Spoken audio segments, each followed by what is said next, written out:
mambo kadha wa kadha, masuala ya kiuchumi, sijui nini. Ukiona ya masomo yamekwisha. Karibuni sana. Asante. Tukushukuru sana ndugu Rais kwa maelekezo yako, na sisi tunazingatia. Hatutaongeza wala kupunguza jambo lolote. Basi ameshatoa ruksa kwa maswali. Kama kuna yote basi mwenye swali unaweza kanyosha mkono, kipaza sauti kitakufikia pale ulipo na swali lako litasikika. Okay, karibu sana.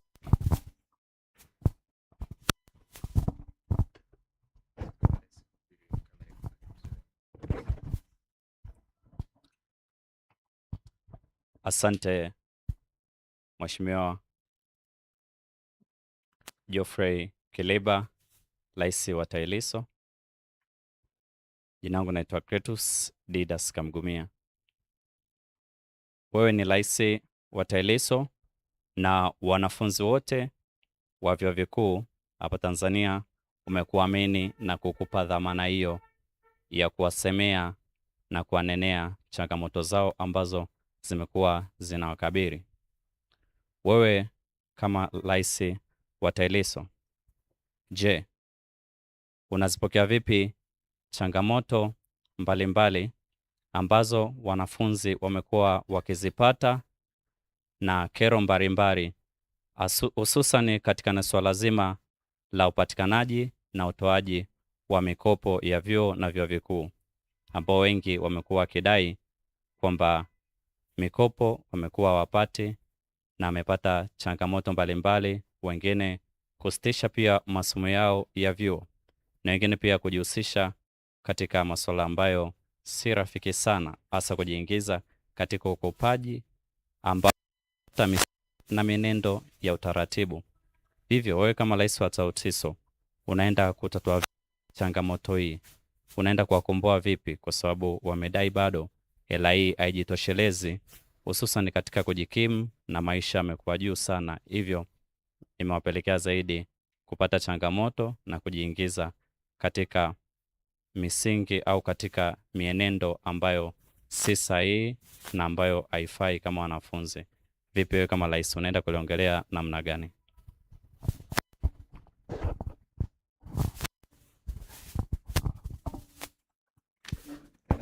Natamani ningekuwa nimemwapisha Marieta hapa na Besisa. Haya, asante kwa swali zuri sana. Napokeaje changamoto za wanavyuo kama Rais wa TAHLISO? Mara zote nimekuwa nikipokea very positive changamoto za namna yoyote ile zinazo wahusu wanafunzi wa vyuo na vyuo vikuu, very positive. Ukiachilia mbali masuala ya mikopo, ziko changamoto nyingi zaidi ya hiyo ambazo zimekuwa zikiwasilishwa katika majukwaa rasmi ya wanafunzi wa vyuo kupitia viongozi wao serikali za wanafunzi kuja TAHLISO. Na tumejitahidi sana kutoweka utaratibu wa kiitifaki katika kuwasilisha changamoto za wanafunzi wa vyuo kwenda TAHLISO. Tumejitahidi sana kuvunja itifaki. Tumekuwa tukihamasisha uhuru na utayari wa kukimbilia taasisi yetu kwa changamoto ya namna yoyote ile inayohusu wanavyuo, kwa jinsi vile unavyoona wewe inafaa kama wanafunzi wa chuo. Hakuna changamoto itakayowasilishwa TAHLISO ikanifikia mimi ama kiongozi wangu yoyote akakwambia mbona hujafuata utaratibu. Utaratibu pekee ndio huo wa kuwasilisha. Umeelewa? Kwa hiyo kwa kweli tuko very positive sana katika kupokea changamoto za wanafunzi wa vyuo na vyuo vikuu, na hiyo ndio kazi tuliokuwa nayo sisi kama TAHLISO ya kuhakikisha tunawasaidia wanafunzi wenzetu kuondokana na makali ya changamoto zinazowakumba katika safari zao za kitaaluma. Lakini umezungumza pia changamoto mojawapo kutokidhi mahitaji ya wanafunzi wa vyuo kutokana na allocation mbalimbali zinazotolewa na bodi ya mikopo kwa wale wanufaika. Ni kweli kumekuwepo na changamoto hiyo na kumekuwepo na sauti za namna hiyo za baadhi ya wanafunzi wenzetu wale wanufaika wakiomba sisi kama TAHLISO tufanye jitihada za kuzungumza na serikali ili kusudi kuwe na mchakato wa kupandisha asilimia za allocation kwa wanufaika. Lakini pia kumekuwa na sauti za baadhi ya wanafunzi ambao hawajapata fursa ya kupewa mikopo hiyo ingali waliomba kwa kigezo cha kwamba loan board wameona hawana sifa za kuweza kupata mikopo hiyo, si ndio? Sisi TAHLISO changamoto za loan board, mchakato wa kushughulika nazo hauna ukomo wa kudumu. Mimi changamoto hiyo nimeikuta, sawa, nimeipokea, ninapambana kwa kadri ninavyoweza kupambana. Kuna mara nitafika, mwingine atakuja kupokea, na atapambana kwa kadri anavyoweza kufanyaje kupambana. Maana yangu ni nini? Nchi hii mikopo kwa wanafunzi wa vyuo na vyuo vikuu kwanza ilianza kwa watu wachache sana, sawa. TAHLISO ndio ilikuwa taasisi ambayo ilipiga makelele sana kwa serikali kuhakikisha mikopo yetu mikopo ya loan board iwafikie wanafunzi walio wengi pasipo kujali kada wanayosomea. Zamani tutakuwa mashuhuda, tulikuwa tunaambiwa ukisomea ualimu una fursa ya mkopo 100%, hasa walimu wa masomo ya hisabati na sayansi, si ndio? Udaktari, uinjinia, ndivyo ilivyo, si ndio?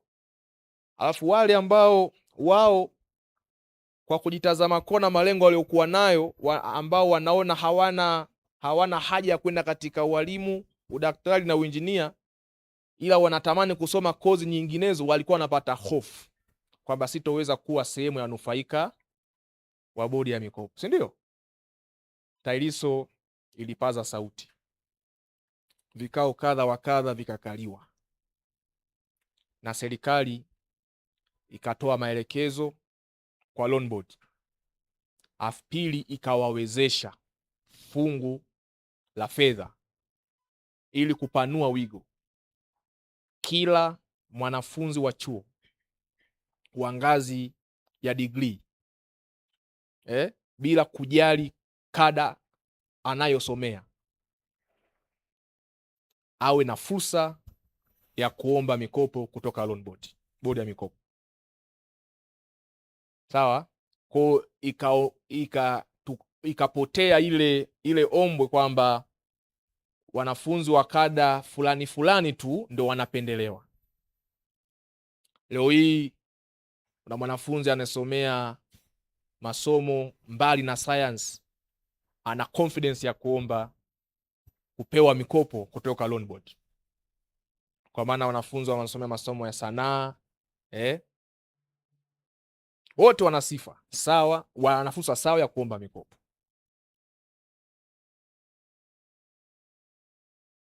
Yakawa ni mafanikio ya TAHLISO kwa wakati huo na majira hayo, kwamba wigo umepanuka sasa. Badala ya wanafunzi wachache wa fani za kipaumbele kupewa mikopo, sasa wanafunzi wote wa ngazi ya degree wa fani zozote zile wakawa na fursa kufanyaje kuomba mikopo, si ndio? Baadaye wanafunzi wakapaza kelele kwa TAHLISO, tunashukuru kwa hili, wote tuna fursa ya kuomba mikopo bila kubaguliwa kwa kada zetu na kozi tunazozisomea. Lakini bado hii posho ya kujikimu haitoshi tunayopewa. Maisha yamepanda, hata huduma, bidhaa na mahitaji mengine ya msingi kama mwanadamu ambayo anapaswa kuwa nayo, gharama yake imepanda. Sasa tutoke hapa, tunapendekeza tuwe na kiasi fulani. Serikali kakaa vikao kadha wa kadha na TAHLISO, wakaona kuna haja ya kupandisha boom. Kwa hiyo TAHLISO ya wakati ule walikakutana na changamoto ya kupandisha nini? Kiasi cha kujikimu kwa mwanafunzi mmoja mmoja. Itoke 7,500 kama sikosema 8,500 hadi ifike kiasi fulani ambacho ni reasonable kwa mwanafunzi wa chuo kutokana na maisha ya wakati ule. Mwisho makubaliano yakafikiwa mazuri sana. Nakumbuka katika uongozi wa rais huyu Daktari Samia Suluhu Hassan, maelekezo yakatoka, sasa wanafunzi wa vyuo wapatiwe kiasi cha kujikimu kwa siku cha shilingi 10,000 badala ya kiasi kilichokuwepo hapo awali 8,500 kama sikosei. Umeelewa vizuri? Hayo yakawa ni mafanikio ya TAHLISO kwa wakati huo. Wanafunzi baada ya kupewa kiasi kile cha shilingi 10,000 cha kujikimu kwa siku, bado tukasema hapana, kama maslahi ya wanafanyakazi yanaboreshwa huko, basi na sisi bado tutaendelea kuimba kuboreshewa maslahi yetu. Wanafunzi akasema bado tuna haja kubwa sana ya kuhakikisha wadogo zetu hawa wanaosoma diploma vyuo vya kati, kwa sasa tunaita vyuo vya elimu ya ufundi na mafunzo ya ufundi stadi, kwa sababu kule pia kuna kundi la wanafunzi ambao hawana uwezo wa kujisomesha wala familia zao kuwasomesha, lakini wanatamani sana kuanzia cheti waende diploma, baadaye waje kuunga wapi? Degree. Na lipo kundi kubwa sana la wanafunzi wa namna hiyo. Vikao vikakaliwa, ikawa ni mission ya TAHLISO ya wakati husika. Vikao vikakaliwa huku na kule, bwana, tunafanyaje, tunaendaje? Serikali ikasema sawa, basi tuanze kwa fani za kipaumbele, fani ambazo kwa mahitaji ya sasa ndani ya nchi yetu tunahitaji wataalamu kutokana na kada hizo, wanaotoka ngazi husika ya elimu ambayo ya diploma. Rais huyu akatoa maelekezo, wanafunzi wa diploma wa fani zifuatazo ambazo kwa mahitaji ya sasa ya soko la ajira ndani ya nchi yetu tunawahitaji sana kwa ngazi ya elimu waliokuwa nayo. Mikopo ikatolewa kwa wanafunzi wa diploma wa fani hizo za kipaumbele, ikawa mission possible. Sawa, umeelewa vizuri? Tumehama sasa, tumekuja kujadili namna njema tena kuboresha maslahi ya wanafunzi wa vyuo na vyuo vikuu. Kweli tunapata wanafunzi wengi, na ni kweli Mheshimiwa Rais ameingia madarakani 2021, amekuta bajeti iliyotengwa kwa ajili ya wanafunzi wanufaika wa bodi ya mikopo ni bilioni 464. Naelewa vizuri? Bilioni 464. Wanafunzi wakasema ni kweli Mheshimiwa Rais umetupambania. Umetoa bilioni 464 mpaka mwaka 2025-26 kiasi cha bajeti kilichotengewa bodi ya mikopo kwa ajili ya kuwakopesha wanafunzi wenye sifa ni bilioni 916.7. Ni trilioni 1 kasoro. Hali inayopelekea idadi ya wanafunzi wanufaika wa mikopo hiyo ya elimu ya juu pamoja na elimu ya kati itoke 160,000 iliyokuwepo awali hadi 273,000 hivi sasa tunavyozungumza. Ni ongezeko la makumi elfu, mamia elfu ya wanafunzi wanufaika kutoka pale awali, si ndio? Zaidi ya wanafunzi 100,000 na ushe wameongezwa kuwa sehemu wanufaika wa loan board. Kwa hiyo discussion iliyokuwepo hapa sio tena wote wapate. Tumepata wote, tunashukuru. Mheshimiwa Rais umetongezea kiasi cha fedha kujikimu kutoka 8,500 mpaka 10,000. Tunakushukuru sana Mheshimiwa Rais kwa kazi kubwa uliyoifanya. Ndugu zetu wanafunzi wa diploma umewapatia mikopo kwa kuanza nafasi za kipaumbele. Tunakushukuru sana Mheshimiwa Rais kwa kazi kubwa uliyoifanya. Sasa hivi wanafunzi wa vyuo tuna ajenda ya kuongezewa percentage of allocation, kwamba kama kuna mtu alipata 20% katika ada yake, anaomba sasa ziongezwe ifike 50%, 60%, si ndio? Kama kuna mtu alipata 40%, anaomba sasa ongezewe ifike 60%, 70%, si ndio? Lakini ili hali wapo pia wanaopata 100%, ila tunasema ni wachache kuliko wale ambao tunakosa asilimia zote. Maana yangu ni nini? Hayo ni sehemu ya mawasilisho ya wanafunzi wa vyuo na vyuo vikuu kuhusiana na changamoto ya mazingira na ya wakati uliopo, na TAHLISO imechukua, imewasilisha, na vikao kadha wa kadha vinaendelea baina yetu sisi na loan board pamoja na wizara pamoja na serikali kuu kuona sasa namna gani ya kuboresha maslahi ya wanafunzi wa vyuo katika eneo hilo la mikopo ya elimu ya juu na elimu ya kati, ili kusudi hizi asilimia tunazopewa kama wanufaika zipate kuongezwa. Na hiyo ni sayansi ya kawaida kabisa katika utatuzi wa migogoro, utatuzi wa changamoto. Kama nilivyokaliliwa, nimesema hapo mwanzoni, wanafunzi sio wote walikuwa wanapewa mikopo, wanafunzi wachache.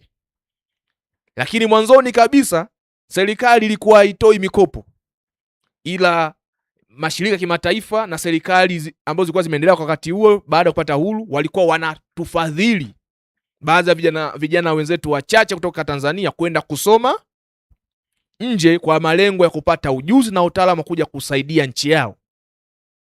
Baadaye serikali ikaona kuna haja ya sisi wenyewe kuongeza nguvu ili vijana waende kwa wingi zaidi, sababu tumepata uhuru, hatupo tena katika wakati wa kuwa tegemezi la wataalamu kutoka nje. Umeelewa? Serikali ikaongeza nguvu, ndio kuanzishwa kwa bodi ya mikopo kwa mujibu wa sheria za nchi yetu. Kwa hiyo kama tumetoka huko, basi tuna matumaini kama sio hivi sasa, basi siku zijazo zisizokuwa nyingi, kwa dira, dhamira na maono aliyokuwa nayo Mheshimiwa Rais, tuna uhakika asilimia za allocation kwa wanufaika wa mikopo elimu ya juu na elimu ya kati zitaongezwa. Kwa hiyo my brother, nikwambie hilo jambo ndio liko jikoni, viungo ndio vinasogezwa ili wapishi waanze kupika, baadaye walaji wapewe chakula chao kinachostahili. Nashukuru sana kwa swali lako zuri. Tuendelee. Okay, karibu. Nianze na yes, tuchanganye jenda kidogo. Asante ndugu Rais Kiliba. Kwa majina naitwa Sabitina Haruni kutoka Chuo cha Mtakatifu Agustino kampasi kuu ya Mwanza Sauti. Kwa niseme tumefurahishwa wanachuo na tunafurahia uwepo wako kuwepo hapa. Tuna uhakika matatizo yetu au changamoto yetu au maulizo yetu ambayo tunayo binafsi yatafika sehemu sahihi na yatafanyiwa kazi. Na swali kama mawili hivi. Maswali kama mawili. Swali la kwanza nauliza kwamba Tanzania hadi sasa hivi imezalisha wanafunzi wengi sana, wasomi wengi sana kwa sababu tunasema maboresho yanatokea, vitu vinakuwepo, vina upgrade, mambo yanaendeshwa kidigitali, hivyo yani wasomi wanaongezeka, wanakuwa ni wengi sana katika taifa. Lakini hao wanafunzi au hao wasomi ambao wanamaliza na sisi ambao tunamaliza tunaingia mtaani. Tunapoenda mtaani tunaunganika na wanajamii. Takwimu zinaonyesha kwamba wanajamii wengi sana wana low thinking capacity. Unafikiri elimu ambayo tunapatiwa sisi, elimu ambayo inatolewa inapelekea kupunguza ufikiri wa wanafunzi, wa wataalamu, au ni nini changamoto, au ni kozi ambazo sisi tunazichukua na tunaenda mtaani hatuzifanyii kazi? Swali langu la pili nikiongezea katika swali la kwanza, ni mchango gani wa serikali ya wanafunzi, ambayo tuseme serikali TAHLISO na serikali kuu, katika kuwatambua na kuwapa heshima wasomi ambao wametoka? Tunajua kuna wasomi wengi sana, mpaka kwa sasa hivi thamani ya degree holders inapotea, inashuka kabisa. Yani wakati sisi tunakuwa tulikuwa